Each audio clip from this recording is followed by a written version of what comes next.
তাপমাত্রা 28 degree Celsius এটা শুধু আবহাওয়ার হিসাব না, একটা মানুষের বেঁচে থাকার সীমা। একটা প্রেম যেখানে জীবনটা চালু থাকে শুধু একটা নির্দিষ্ট তাপমাত্রায়।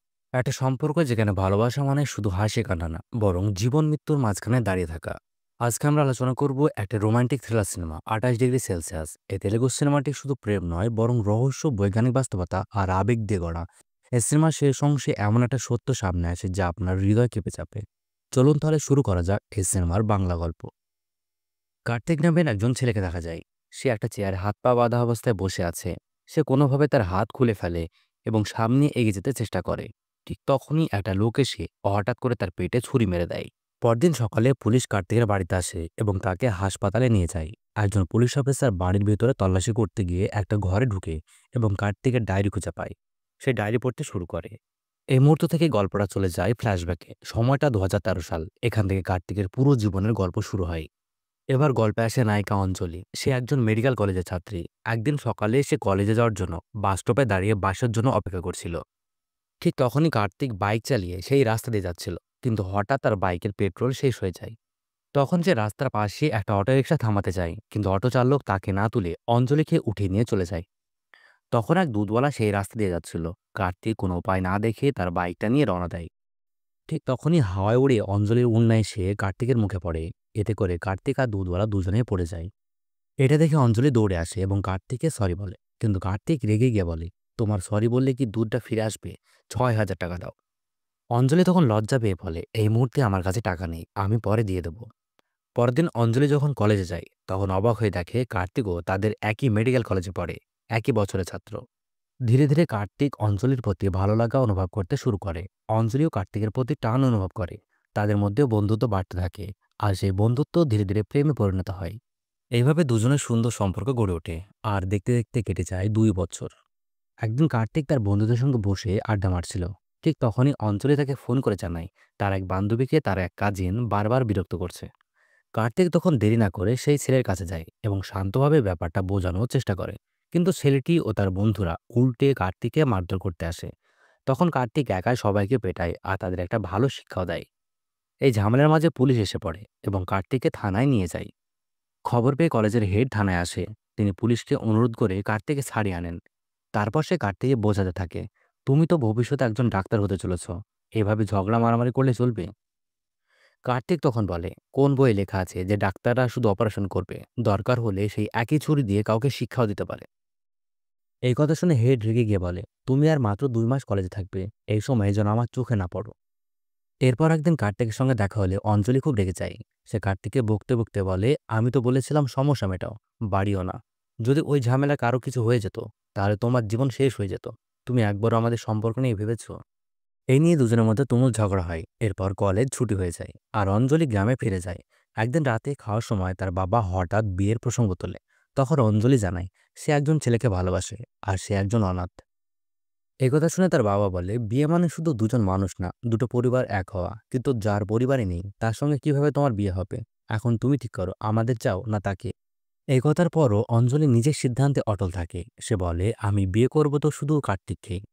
এরপর সে শহরে ফিরে আসে। তখন শহরের আবহাওয়া খুব খারাপ ছিল। চারিদিকে প্রচণ্ড বৃষ্টি হচ্ছে। ফ্ল্যাটে ফিরে অঞ্জলি একা বসে থাকে। তার মাথায় ঘুরছিল বাবা মায়ের কথা, আবার কার্তিকের কথাও। তার ভেতরে এক ধরনের দোটানাটানি চলছে। ঠিক তখনই হঠাৎ করে সে ফিটে আক্রান্ত হয় এবং অজ্ঞান হয়ে মেঝেতে পড়ে যায়। পরের দৃশ্যে দেখা যায় কার্তিক অঞ্জলিকে নিয়ে তাড়াতাড়ি হাসপাতালে যায়। সেখানে আশ্চর্য ব্যাপার, কার্তিকের কলেজের হেড এখন বড় একজন ডাক্তার এবং তিনি অঞ্জলির চিকিৎসা শুরু করেন। তিনি অনেকগুলি টেস্ট করার পর কার্তিককে বললেন, দেখো কার্তিক, ব্রেন ইনজুরি মূলত 2টা কারণে হয়। একটা হলো অ্যাক্সিডেন্টের সময় মাথায় আঘাত লাগা, আর একটা হলো অত্যাধিক মানসিক চাপ, মানে স্ট্রেস। অঞ্জলি কোনো একটা বিষয় নিয়ে খুব বেশি টেনশনে ছিল, যার কারণে তার ব্রেনে এই সমস্যা হচ্ছে। এরপর তিনি আরো বললেন, অঞ্জলির অবস্থা খুব খারাপ। যদি সে গরম কফি খায় তাহলে তার শরীর কয়েক মিনিটের মধ্যে খুব গরম হয়ে যাবে। আর সে বেশি ঠান্ডায় সহ্য করতে পারবে না। ওকে সবসময় প্রায় 28 ডিগ্রি সেলসিয়াস তাপমাত্রায় রাখতে হবে। সহজভাবে বললে, অঞ্জলি এখন কাচের পুতুলের মতো। ওকে অনেক যত্নে রাখতে হবে। এই কথা শোনার পর কার্তিক অঞ্জলির সঙ্গে দেখা করতে চায়। অঞ্জলি তখন চেষ্টা করে কার্তিককে বোঝাতে। তার বাড়িতে যেটা ঘটেছিল সে সেটা ভুলতে চায় না। আসলে কার্তিক শুধু চাচ্ছিল তাদের সম্পর্কটা যেন অঞ্জলি পরিবার মেনে নেয়। কারণ সে চাইছিল তারা মিলে একটা ভালো পরিবার তৈরি করবে। এরপর অঞ্জলি ধীরে ধীরে সুস্থ হয়ে ওঠে। একদিন কার্তিক তাকে একটা সারপ্রাইজ দেয়। সে অঞ্জলিকে রেজিস্ট্রার অফিসে নিয়ে যায় এবং বিয়ে করে ফেলে। অঞ্জলিও এতে খুব খুশি হয়ে যায়। তাদের ফুলসজ্জা রাতে অঞ্জলির শরীরের অবস্থা খারাপ হওয়ায় কার্তিক, অঞ্জলি আর তাদের সব বন্ধু-বান্ধব মিলে একই রুমে ঘুমায় এবং সবাই মিলে অঞ্জলির যত্ন নেয়। একদিন ডাক্তার কার্তিককে ডেকে বলল, তোমার জন্য একটা দারুণ খবর আছে। অঞ্জলির অসুখটা ভালো হওয়ার সুযোগ আছে। জর্জিয়া আমার এক বন্ধু আছে, সে মস্তিষ্ক নিয়ে গবেষণা করে। আমি অঞ্জলির সব রিপোর্ট তাকে পাঠিয়েছিলাম। সে বলেছে চিকিৎসা ঠিকভাবে হলে অঞ্জলি পুরোপুরি সেরে উঠবে। তুমি যত তাড়াতাড়ি সম্ভব অঞ্জলিকে নিয়ে জর্জিয়া চলে যাও। এই কথা শুনে কার্তিক খুব খুশি হয়। সে ডাক্তারের কাছে কৃতজ্ঞতা জানায় এবং অঞ্জলিকে নিয়ে জর্জিয়ার পথে রওনা দেয়। জর্জিয়ায় পৌঁছে ওরা দেখতে পেল কার্তিকের এক বন্ধু আগে থেকেই ওদের থাকার জন্য একটা সুন্দর বাড়ি ঠিক করে রেখেছে। বাসাটা খুব শান্ত এবং সাজানো ছিল। পরের দিন সকালে কার্তিক অঞ্জলিকে বলল, আমি হাসপাতালে যাচ্ছি। আর হ্যাঁ, আমাদের আশেপাশে যারা থাকে তারা সবাই তেলুগু ভাষায় কথা বলে। তুমি চাইলে তাদের সঙ্গে একটু মিশে নিও, আলাপ করো। নতুন জায়গায় মানিয়ে নিতে গেলে সেটা সাহায্য করবে। কার্তিক চলে যাওয়ার পর অঞ্জলি পাশের বাড়ির আন্টির সঙ্গে হেসে গেলে কথা বলে। ধীরে ধীরে আলাপ জমে ওঠে। সে বাড়িতে আন্টি, আঙ্কেল আর তাদের এক মেয়ে থাকতো। অঞ্জলি বন্ধু করার চেষ্টা করে যাতে নতুন পরিবেশ একা না লাগে। এরপর কার্তিক এবং তার বন্ধু দেখা করতে যায় সেই বিশেষজ্ঞ ডাক্তারের কাছে। ডাক্তার তাদের বললেন, আপনার হেড আমাকে সব জানিয়েছে, চিন্তার কিছু নেই। অঞ্জলিকে পুরোপুরি সুস্থ করে তোলা সম্ভব। আমরা খুব শীঘ্রই তার চিকিৎসা শুরু করব। কিন্তু চিকিৎসা শুরু হওয়ার আগ পর্যন্ত অঞ্জলিকে 28 ডিগ্রি সেলসিয়াস তাপমাত্রা রাখতে হবে। এই কথা শুনে কার্তিকের মন অনেকটা হালকা হয়ে যায়। ওর মনে নতুন করে আশা জাগে। সে রাতে পাশের বাড়ির প্রতিবেশীরা কার্তিক আর অঞ্জলিকে ডিনারে ডাকলো। সবাই মিলে খাওয়া দাওয়া আর গল্প করে খুব ভালো সময় কাটলো। ডিনারের পর বাড়ি ফিরে অঞ্জলি কার্তিককে বলল, আজ যখন আমি আন্টিকে বললাম যে আমরা পাশের বাড়িতে থাকি, তখন উনি খুব অবাক হয়ে গেলেন। এমন কেন হলো? কার্তিক একটু রেগে গিয়ে বলল, তুমি না সবকিছু নিয়ে অকারণে ভাবো। এমন কিছু হয়নি। আর ডাক্তারও তো বলেছে বেশি চিন্তা করা যাবে না। কাল তোমার টেস্ট আছে, এখনই ঘুমাও। পরের দিন কার্তিক অঞ্জলি হাসপাতালে যায়। অঞ্জলির অনেকগুলো টেস্ট করা হয়। সব টেস্ট শেষ হলে ডাক্তার এসে বলল, সব রিপোর্টই খুব ভালো এসেছে। আর সুখবর হলো অঞ্জলি পুরোপুরি সুস্থ হয়ে উঠবে। কয়েকদিন পরে চিকিৎসা শুরু হবে। আর যতদিন চিকিৎসা শুরু না হচ্ছে ততদিন তোমরা দুজনে ডাক্তার, তাই না? চাইলে এখানে আমাদের সঙ্গে কাজ করতে পারো। ডাক্তারের প্রস্তাবে রাজি হয়ে কার্তিক আর অঞ্জলি ওই হাসপাতালে কাজ শুরু করে। আস্তে আস্তে তাদের জীবনটা গুছিয়ে উঠতে থাকে, যেন সবকিছু নতুনভাবে শুরু হয়েছে। একটি রাতে যখন তারা ঘুমাচ্ছিল, অঞ্জলি হঠাৎ পানি খাওয়ার জন্য রান্নাঘরে যায়। সেখানে একটা বিড়াল দেখে ভয় পেয়ে যায় আর জোরে চিৎকার করে ওঠে। কার্তিক দৌড়ে এসে অঞ্জলিকে জড়িয়ে ধরে বলে, ভয় পেও না অঞ্জলি, এটা শুধু একটা বিড়াল মাত্র। পরের দিন কার্তিকের জীবনের প্রথম অপারেশন হয়। অপারেশনটা খুব ভালোভাবে হয় আর সবাই তাকে অনেক প্রশংসা করে। হাসপাতালে একজন সহকর্মী সামিরা খুশি হয়ে বলে, আজ একটা ছোট্ট পার্টি আছে, তুমি আসবে? কার্তিক হেসে জবাব দেয়, না সামিরা, আজ বাড়ি যেতে ইচ্ছে করছে। সামিরা তখন বলে, চলো আমি তোমাকে বাড়ি পৌঁছে দিই। কার্তিক রাজি হয়ে যায়। সামিরা তাকে বাড়ির সামনে নামিয়ে দেয় এবং বিদায় নেয়। বাড়ি ফিরে কার্তিক একটু মন খারাপ করে অঞ্জলিকে বলে, কাল থেকে আমার নাইট শিফট শুরু হবে। এখন থেকে আমাদের কাজের সময় আলাদা হয়ে যাবে।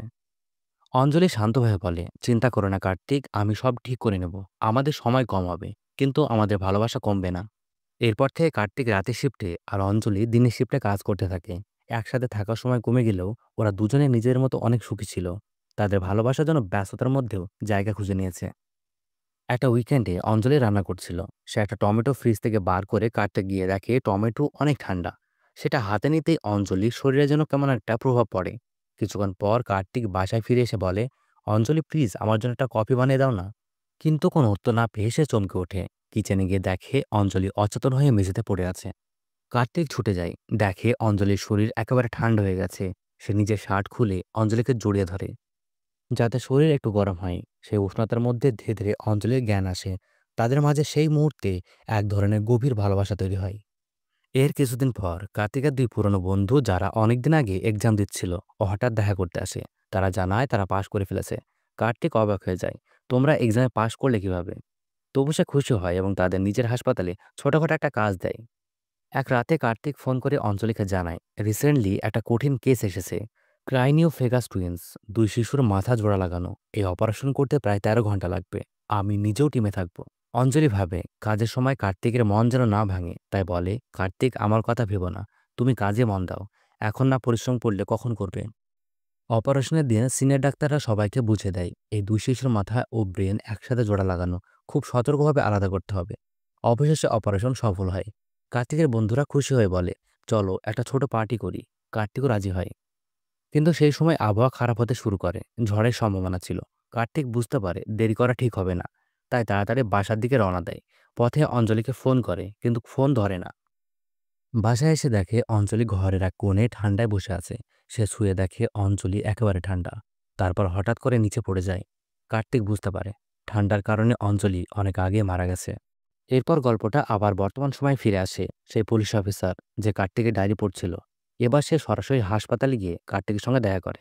সে জানতে চায় ডায়েরির পরের অংশটা কি হয়েছে। কার্তিক তাকে সব খুলে বলতে শুরু করে। আর গল্প আবার একটু ফ্ল্যাশব্যাকে ফিরে যায়। অঞ্জলির মারা যাওয়ার খবর শুনে কার্তিকের বন্ধুরা আসে। তারা অঞ্জলির মরদেহ দেখে স্তব্ধ হয়ে যায়। কার্তিক একেবারে ভেঙে পড়ে। তখন তার বন্ধুরা অঞ্জলির শেষকৃত্যের সব ব্যবস্থা করে। তারা কার্তিককে একা ফেলে না, সব সময় পাশে থাকে, তাকে ভালো রাখতে চেষ্টা করে। কিন্তু এত বড় সুখ কেউ সহজে ভুলতে পারে না। কার্তিক সারাক্ষণ মদ খেতে থাকে, নিজের খেয়াল রাখে না, কারোর সঙ্গে ঠিকমতো কথাও বলে না। একদিন কার্তিকের বন্ধু হর্ষ তাকে বোঝানোর চেষ্টা করে। হর্ষ বলে, দেখো কার্তিক, আমার ছোটবেলায় বাবা মারা যায়। তারপর মাই আমাকে বড় করেছে। স্কুলে পড়ার সময় মা খুব অসুস্থ হয়ে পড়ে। মামা অনেক চেষ্টা করেছিল, কিন্তু কিছুতে মা ভালো হয়নি। আমি তখন খুব ছোট, কিছুই বুঝতাম না। একদিন খবর এলো মা আর নেই। মা সবসময় বলতেন, বাবা তুমি বড় হয়ে ডাক্তার হবে। আমি সেই কথাই মনে রেখেছি। আর আজ আমি ডাক্তার হয়েছি। আমি বিশ্বাস করি মা এখন আমার সঙ্গে আছেন। তাই আমি বলছি কার্তিক, তুমি ভেঙে পড়ো না। অঞ্জলি হয়তো আজ নেই, কিন্তু তার ভালোবাসা, তার স্মৃতি সবসময় তোমার সঙ্গে থাকবে। তুমি যদি সুখে থাকো, তাহলে অঞ্জলি ওপর থেকে তোমার দেখে সুখে থাকবে। হর্ষের কথা শুনে কার্তিক ধীরে ধীরে নিজের ভেতর থেকে শক্তি খুঁজে পায়। সে ভাবে এইভাবে ভেঙে পড়লে চলবে না। সে সিদ্ধান্ত নেয় জীবনে আবার নতুন করে পথ চলবে। এখন তার বেঁচে থাকার একটাই উদ্দেশ্য, অঞ্জলির স্মৃতি। সে আবার কাজে ফিরে যায়, নিজেকে ব্যস্ত রাখে। এক রাতে কাজ থেকে বাসায় ফিরে হঠাৎ কার্তিক দেখে টেবিলের উপর একটা স্টিকি নোট পড়ে আছে। অঞ্জলি যখন বেঁচে ছিল তখন তারা দুজনে ডে শিফটে কাজ করত। তখন অঞ্জলি প্রায় কার্তিকের জন্য ছোট ছোট বার্তা লিখে রেখে যেত। আজও সে তেমনই একটা নোট দেখে, যাতে লেখা, কেমন আছো কার্তিক। কার্তিক অবাক হয়ে যায়। সে ফটাফট অঞ্জলির পুরনো হ্যান্ডরাইটিংয়ের সঙ্গে মিলিয়ে দেখে এটা সত্যি অঞ্জলির লেখা। তার চোখে জল চলে আসে। মনে হয় যেন অঞ্জলি এখনো কোথাও থেকে তাকে দেখছে, তার পাশেই আছে। এক রাতে কার্তিক ঘুমিয়েছিল। হঠাৎ অঞ্জলির পারফিউমের গন্ধ পায়। সে উঠে হল রুমে যায়। দেখে সবকিছু একদম আগের মতো আছে, যেমন করে অঞ্জলি রেখে যেত। পরের রাতে সে একটা স্টিকি নোট পায়। তাতে লেখা, তোমার সাথে কাটানোর সময় যথেষ্ট হয়নি, আমাকে আর একটু সময় দাও। পরের দিন হসপিটালে নিজের ক্যাবিনে বিশ্রাম নিচ্ছিল কার্তিক। হঠাৎ ঘুম ভেঙে দেখে পুরো ঘর জুড়ে স্টিকি নোটে ভরা। ভয় পেয়ে সে দৌড়ে তার বন্ধু ফকরুকে ডাকে। কিন্তু ফকরু আসার পর দেখে ঘরে একটাও নোট নেই। ফকরু ভাবে হয়তো কার্তিক হসপিটালে মদ খাওয়া শুরু করেছে। এরপর কার্তিক তার তিন বন্ধুকে সব কথা খুলে বলে। হর্ষ বলে, তুই ওই বাড়িটা ছেড়ে দে, না হলে অঞ্জলির স্মৃতি তোকে পাগল করে দেবে। কিন্তু কার্তিক বলে, না রে, আমি ওই বাড়ি ছাড়তে পারবো না। এখন অঞ্জলির স্মৃতি আমার বেঁচে থাকার ভরসা। বন্ধুরা বলে, এসব তোর কল্পনা। তুই যদি এভাবে একা থাকিস, তোর মানসিক অবস্থাও খারাপ হতে পারে। তখন বন্ধুরা সিদ্ধান্ত নেয় ওই রাত থেকে তারা কার্তিকের বাড়িতে এসে থাকবে। রাতে সবাই একসাথে আত্মা ভূত নিয়ে আলোচনা করে। একজন বলে আত্মা সত্যি হয়, আরেকজন বলে এসব কিছু হয় না। মধ্যরাতে সবাই যখন ঘুমাচ্ছিল, তখন অমর নামের এক বন্ধু হলরুমে ঘুমাচ্ছিল। হঠাৎ সে অদ্ভুত কিছু শব্দ শুনতে পায়। ভয় পেয়ে উঠে শব্দটা কোথা থেকে আসছে খুঁজতে শুরু করে। কিছুক্ষণ পর হঠাৎ সে কিছু একটা দেখে চিৎকার করে ওঠে। পরের দিন সকালে ছেলেটি তার বন্ধুদের বলল, আমি নিজের চোখে দেখেছি, সত্যিই ওই বাড়িতে অঞ্জলির আত্মা আছে। এত ভয় পেয়েছিলাম, মনে হচ্ছিল প্রাণটা চলে যাবে। কার্তিক, তুই এখান থেকে তাড়াতাড়ি চলে যা। কিন্তু কার্তিক তখনও বলল, আমি তো বলেছি আমি এখানেই থাকবো। এ বাড়িতে অঞ্জলির অনেক স্মৃতি আছে। যদি সত্যি ওর আত্মা আসে, তাহলে সেটা নিশ্চয় আমার জন্য। তাহলে আমি ভয় পাবো কেন? এরপর কার্তিকের সহকর্মী সামিরা তাকে বাসায় ড্রপ করে। কার্তিক তাকে কফির প্রস্তাব দেয়। সামিরার আচরণ দেখে মনে হচ্ছিল সে কার্তিককে পছন্দ করে। সামিরা কিচেনে গিয়ে কফি বানাচ্ছিল। তখন হঠাৎ মনে হলো কেউ তার পিছনে দাঁড়িয়ে আছে। সে ঘুরে দেখে, কিন্তু কেউ ছিল না। তবু ভয় পেয়ে যায়। পরে কার্তিক ওকে অজ্ঞান অবস্থায় খুঁজে পায়। জ্ঞান ফেরার পর সামিরা কার্তিককে কিছু না বলে সেখান থেকে চলে যায়। সেই রাতে কার্তিক একটু মদ পান করছিল। তখন তার পাশের বাড়ির ছোট্ট মেয়ে গীতা কিছু খাবার নিয়ে আসে। গীতা বলে, দিদি তো এসব খেতে বা পান করতে পছন্দ করতো না, আমি কফি বানিয়ে দিই। গীতা কিচেনে গিয়ে কফি বানাতে থাকে। কিন্তু তখনও অদ্ভুত সব ঘটনা ঘটতে থাকে, আগের মতোই। কার্তিক এবার সবকিছু লক্ষ্য করে। হঠাৎ গীতা অঞ্জলির মতো আচরণ শুরু করে। বলে, কার্তিক, আমি জানি তুমি আমাকে খুব মিস করো। আমি ফিরে এসেছি। এবার তোমার সাথে থাকবো। তখন কার্তিক গীতাকে একটা হিডেন ক্যামেরা রেকর্ড করা ভিডিও দেখায়। ভিডিওতে দেখা যায় এসব কাজ গীতা নিজেই করছিল। কার্তিক জিজ্ঞাসা করে, তুমি এসব করছো কেন? তুমি কি আমাকে পছন্দ করো? তুমি তো অনেক ছোট আর আমি অনেক বড়। গীতা তখন রেগে গিয়ে কার্তিকের মাথায় আঘাত করে। এরপর জানা যায় অঞ্জলি মারা যাওয়ার আগে বাড়ির চাবি এক প্রতিবেশীকে দিয়ে যেত। সেই সময় গীতা ওই চাবির নকল বানিয়ে নিয়েছিল। সেই অঞ্জলির মতো করে স্টিকি নোট লিখত, হ্যান্ড রাইটিংও নকল করে ফেলেছিল। আর একটা বড় সত্য বেরিয়ে আসে, গীতা আসলে কিশোরী না, ওর বয়স অঞ্জলির সমান।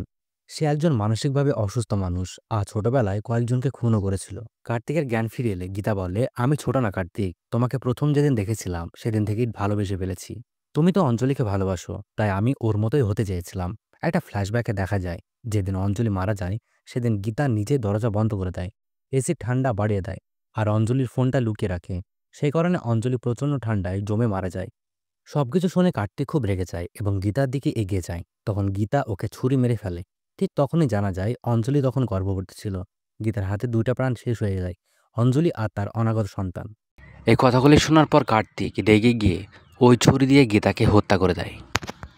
এরপর গল্প আবার বর্তমান সময়ে ফিরে আসে। কার্তিক পুলিশকে সব ঘটনা খুলে বলে, কিন্তু পুলিশ মিডিয়ার সামনে পুরো ঘটনা ঘুরিয়ে বলে।